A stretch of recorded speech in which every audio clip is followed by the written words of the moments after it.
Le Tchad, dans les prochains mois, intégrera le capital du Fonds d'investissement Africa 50, une plateforme créée pour accélérer le développement des infrastructures sur le continent africain. Les documents matérialisant l'engagement de ce pays à devenir le 34e actionnaire ont été signés par Tahir Hamid Gouilin, ministre tchadien des Finances, du Budget et des Comptes publics, et Alain Ebobissé, directeur général d'Africa 50. La République du Tchad se réjouit de rejoindre officiellement Africa 50 car notre pays partage les ambitions de l'organisation.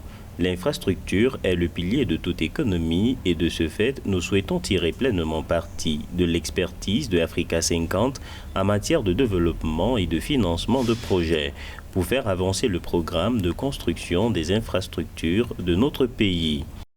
Selon la Banque africaine de développement, Africa 50 a réalisé 22 investissements représentant une valeur totale de plus de 6,6 milliards de dollars. Dans le seul secteur de l'énergie, plus de 17 millions de personnes ont accès à une électricité fiable et plus propre grâce aux projets financés par Africa 50. Le Tchad compte s'appuyer sur les capacités financières de ce fonds d'investissement pour se doter d'infrastructures permettant le développement du pays. Que le Tchad y adhère est une excellente chose parce que ça permet au pays non seulement de pouvoir devenir membre, mais aussi être en mesure de bénéficier de la plateforme. Sur la plateforme, il y a deux choses.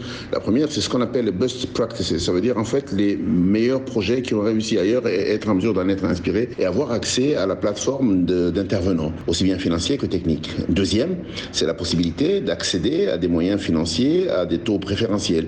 Ceci représente une occasion pour le Tchad de réaliser un grand nombre de projets tels que la construction des centrales solaires dans les principales villes des provinces et la réception des centrales électriques thermiques estimées à 200 MW dont environ 60% sont concentrés à Djamena et la finalisation du pont sur le Chari tel que prévu dans la loi de finances 2023.